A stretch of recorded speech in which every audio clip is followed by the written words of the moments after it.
नमस्कार दोस्तों, स्वागत है आप सभी का आपके अपने YouTube channel Shyam class study में। प्यारे साथियों, आज के इस वीडियो में आपको आरआरबी एनटीपीसी के जीके जीएस के अति महत्वपूर्ण 40 प्रश्न कराने वाला हूं, जो आपके एग्जाम के लिए सबसे ज्यादा महत्वपूर्ण होने वाले हैं। तो वीडियो को शुरू से लेकर के एंड तक आपको फुल वॉच करते रहना है। वीडियो पसंद आए तो वीडियो को लाइक कीजिएगा। चैनल को सब्सक्राइब नहीं कर रखा होगा तो चैनल को आप लोग जरूर सब्सक्राइब कर लीजिएगा। अगर आपको आरआरबी एनटीपीसी में सिलेक्शन लेना है तो ये वीडियो आपके लिए सबसे ज्यादा महत्वपूर्ण होने वाली। और इसके पीवाईक्यू प्रश्नों की सीरीज की प्रैक्टिस सेट की मैंने प्लेलिस्ट बना दी है, तो वहां से जाकर के भी आप लोग देख लीजिएगा।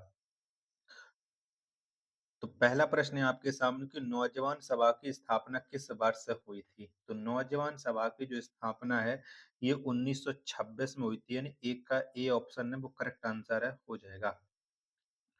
दूसरा प्रश्न है कि चंद्रमा के लिए पलायन वेग का मान कितना है, तो कितना होता है। तो चंद्रमा के लिए जो पलायन वेग का मान है वो 2.38 किलोमीटर पर आवर होता है। दूसरे का सी ऑप्शन है वो करेक्ट आंसर है, हो जाएगा। तीसरा प्रश्न आ जाता है कि न्यूज़पेपर एक्ट किस वर्ष से पारित किया गया था। तो कब आया था ये न्यूज़पेपर एक्ट है, ये आपको बताना है। तो ये 1908 में आया था। तीसरे का डी ऑप्शन करेक्ट आंसर है, हो जाएगा। चौथा प्रश्न है आपके सामने कि वन इंडियन गर्ल पुस्तक के लेखक कौन हैं। तो वन इंडियन गर्ल इस पुस्तक के जो लेखक है वो चेतन भगत हैं। चार का सी ऑप्शन करेक्ट आंसर है, हो जाएगा। पांचवा प्रश्न है आपके सामने कि लिली का देश के उपनाम से किस देश को जाना जाता है। तो ये लिली का देश के उपनाम से कनाडा को जाना जाता है। पांच का ए ऑप्शन करेक्ट आंसर है, हो जाएगा।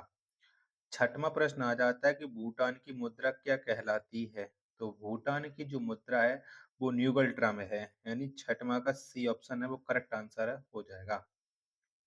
सातवां प्रश्न है आपके सामने कि पांच सागरों का पतन किसे कहा जाता है। तो पांच सागरों का जो पतन है ये मॉस्को को कहा जाता है, यानी सात का बी ऑप्शन है वो राइट आंसर है, हो जाएगा। आठवां प्रश्न है कि ऋग्वेद में सोम का कितनी बार उल्लेख हुआ है।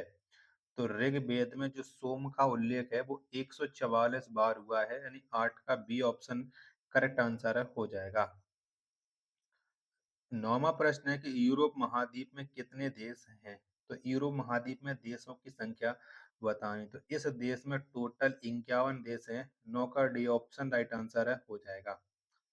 दसवां प्रश्न है कि रोहिंग्या किस देश की एक जनजातीय समुदाय है। तो कौन से देश की ये रोहिंग्या जनजाति है या जातीय समूह है। तो ये है म्यांमार का। 10 का बी ऑप्शन राइट आंसर है, हो जाएगा। 11वां प्रश्न आ जाता है कि लाल बहादुर शास्त्री को मरणोपरांत किस वर्ष भारत रत्न मिला था। तो लाल बहादुर शास्त्री को जो भारत रत्न मिला है वो 1966 मिला है। 11 का सी ऑप्शन करेक्ट आंसर है, हो जाएगा। 12वां प्रश्न आ जाता है कि इंडियन प्रेस एक्ट किस वर्ष पारित हुआ था। तो कब पारित हुआ था। तो ये 1910 में इंडियन प्रेस एक्ट पारित हुआ था। 12 का सी ऑप्शन करेक्ट आंसर है, हो जाएगा। 13वां प्रश्न है कि लाल बहादुर शास्त्री हवाई अड्डा कहाँ स्थित है। तो लाल बहादुर शास्त्री जो हवाई अड्डा है ये वाराणसी में है। 13 का ए ऑप्शन राइट आंसर है, हो जाएगा। 14वां प्रश्न है आपके सामने कि जापान का नागासाकी नगर किस द्वीप पर स्थित है। तो जापान का जो नागासाकी द्वीप है ये क्यूशो द्वीप पर स्थित है। 14 का बी ऑप्शन करेक्ट आंसर है, हो जाएगा। 15वां प्रश्न है आपके सामने कबूलियत एवं पट्टा प्रथा की शुरुआत किसने की थी। तो ये प्रथा किसके द्वारा शुरू की गई थी, कबूलियत एवं पट्टा की। 15 का आंसर आपको बताना है। तो ये प्रथा शाहजहां ने शुरुआत की थी। सी ऑप्शन राइट आंसर है, हो जाएगा। वीडियो पसंद आ रही है तो वीडियो को लाइक कीजिएगा। चैनल को सब्सक्राइब नहीं कर रखा होगा तो चैनल को आप लोग जरूर सब्सक्राइब कर लीजिएगा। चलिएगा, अगला 16वां प्रश्न है आपके सामने कि नारायण घाट किसकी समाधि स्थल है। तो ये किसका समाधि स्थल है, नारायण घाट। 16 का आंसर आपको बताना है। तो ये गुलजारी लाल नंदा की है। 16 का डी ऑप्शन राइट आंसर है, हो जाएगा। 17वां प्रश्न है आपके सामने कि नागालैंड भारत का 16वां राज्य कब बना। तो नागालैंड भारत का जो 16वां राज्य है ये 1962 में बना था। 17 का सी ऑप्शन करेक्ट आंसर है, हो जाएगा। 18वां प्रश्न है कि हवाई द्वीप समूह की खोज 1778 ईस्वी में किसने की थी? तो ये हवाई द्वीप की जो खोज है वो कैप्टन कुक के द्वारा की गई थी। 18 का ए ऑप्शन राइट आंसर है हो जाएगा। 19वां प्रश्न है कि देवी अहिल्याबाई होलकर हवाई अड्डा कहाँ स्थित है? तो देवी अहिल्याबाई होलकर जो हवाई अड्डा है ये मध्य प्रदेश के इंदौर शहर में स्थित है। 19 का ए ऑप्शन करेक्ट आंसर हो जाएगा। 20वां प्रश्न है आपके सामने कि पंचशील समझौता किन दो देशों के बीच हुआ था? तो कौन से दो देशों के बीच में हुआ था? तो पंचशील का जो समझौता है ये भारत और चीन के बीच में हुआ था। 20 का डी ऑप्शन राइट आंसर है हो जाएगा। 21वां प्रश्न है कि हिंदू महासभा की स्थापना 1915 ईस्वी में किसने की थी? तो हिंदू महासभा की जो स्थापना है ये स्थापना मदन मोहन मालवीय के द्वारा की गई थी। 21 का बी ऑप्शन करेक्ट आंसर हो जाएगा। 22वां प्रश्न है कि बंदी जीवन पुस्तक के लेखक कौन हैं? तो बंदी जीवन इस पुस्तक के जो लेखक हैं वो सचिंद्र नाथ सान्याल हैं। यानी 22 का डी ऑप्शन करेक्ट आंसर है हो जाएगा। 23वां प्रश्न है आपके सामने कि किसके काल हिंदी साहित्य का स्वर्ण काल कहा जाता है? बताओ किसके काल को कहा जाता है? तो हिंदी साहित्य का जो स्वर्ण काल है ये अकबर को कहा जाता है। किसी को? अकबर को। 29 का ए ऑप्शन करेक्ट आंसर हो जाएगा।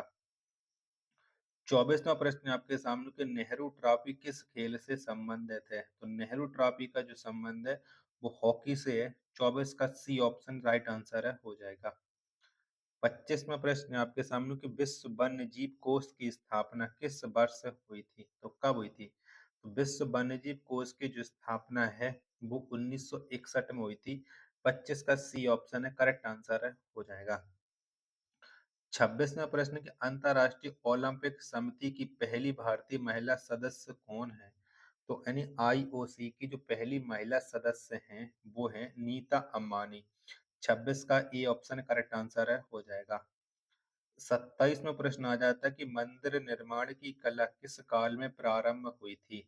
तो मंदिर निर्माण की जो कला है ये प्रारंभ हुई थी गुप्त काल में।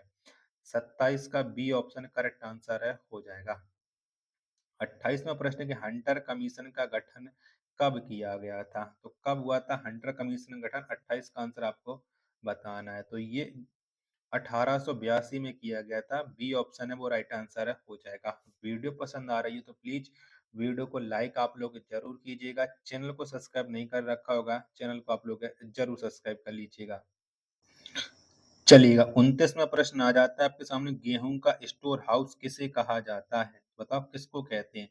तो गेहूं का स्टोर हाउस ये जो कहा जाता है वो हंगरी को कहा जाता है। 29 का ए ऑप्शन का राइट आंसर हो जाएगा। 30वां प्रश्न है आपके सामने कि पम्बन द्वीप कहाँ में स्थित है? तो कहाँ पर पड़ता है ये पम्बन द्वीप? 30 का आंसर आपको बताना है। तो ये मन्नार की खाड़ी में है पम्बन द्वीप। 30 का ए ऑप्शन है वो राइट आंसर है हो जाएगा। 31वां प्रश्न है आपके सामने कि फॉर विडन सिटी के उपनाम से किसे जाना जाता है? तो फॉर विडन सिटी के उपनाम से ये जाना जाता है लहासा को। 31 का ए ऑप्शन राइट आंसर है हो जाएगा। 32वां प्रश्न है आपके सामने कि उदय भूमि किसकी समाधि स्थल है? तो उदय भूमि ये जो समाधि स्थल है ये के आर नारायण की है। यानी 32 का ए ऑप्शन राइट आंसर हो जाएगा। 33वां प्रश्न है आपके सामने कि लेट्स किल गांधी पुस्तक के लेखक कौन है? तो लेट्स किल गांधी इस पुस्तक के जो लेखक हैं वो तुषार गांधी है। यानी 33 का ए ऑप्शन करेक्ट आंसर है हो जाएगा। 34वां प्रश्न है आपके सामने कि चाड़ झील किस मरुस्थल में स्थित है? तो चाड़ झील ये जो स्थित है ये सहारा मरुस्थल में है। यानी 34 का सी ऑप्शन राइट आंसर है हो जाएगा। 35वां प्रश्न आ जाता है कि फिजी की राजधानी कहाँ है? तो कहाँ पर पड़ती है फिजी की राजधानी? तो ये सुबह है फिजी की राजधानी। 35 का ए ऑप्शन करेक्ट आंसर है हो जाएगा। 36वां प्रश्न है आपके सामने कि बादामी क्रांति का संबंध किससे है? तो बताओ किससे संबंध रखता है ये बादामी क्रांति? तो इसका जो संबंध है वो मसाला उत्पादन से है। यानी 36 का बी ऑप्शन है वो राइट आंसर है हो जाएगा। 37वां प्रश्न है कि पंचशील समझौता किस वर्ष हुआ था? तो कब हुआ था ये पंचशील का समझौता? तो ये 1954 में हुआ था। 37 का डी ऑप्शन है वो राइट आंसर है, हो जाएगा।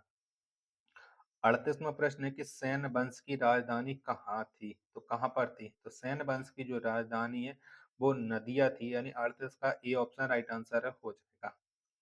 39वां प्रश्न है कि राजा राममोहन राय को राजा की उपाधि किसने दी थी? तो ये उपाधि किसके द्वारा दी गई थी? तो अकबर द्वितीय ने राममोहन राय को राजा की उपाधि दी थी, यानी 39 का डी ऑप्शन करेक्ट आंसर हो जाएगा।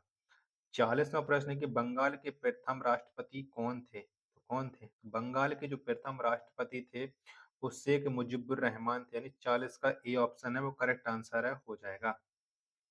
41वां प्रश्न है कि यूरोपीय संघ की स्थापना किस वर्ष हुई थी? तो यूरोपीय संघ की जो स्थापना है वो 1992 में हुई थी। 41 का सी ऑप्शन राइट आंसर हो जाएगा। 42वां प्रश्न है आपके सामने कि जिम्नास्ट दीपा कर्माकर किस राज्य से संबंधित है? तो कौन से राज्य से ये जिम्नास्ट दीपा कर्माकर का संबंध है? 42 का आंसर आपको बताना है। तो ये त्रिपुरा की रहने वाली हैं। 42 का ए ऑप्शन राइट आंसर हो जाएगा। आशा करता हूँ कि आपको ये वीडियो पसंद आई होगी। तो वीडियो को लाइक कीजिएगा। चैनल को अभी तक आप लोगों ने सब्सक्राइब नहीं कर रखा होगा तो चैनल को आप लोग जरूर सब्सक्राइब कर लीजिएगा। मिलते हैं फिर अपने एक और नेक्स्ट वीडियो के साथ। तब तक के लिए धन्यवाद। जय हिंद, वंदे मातरम।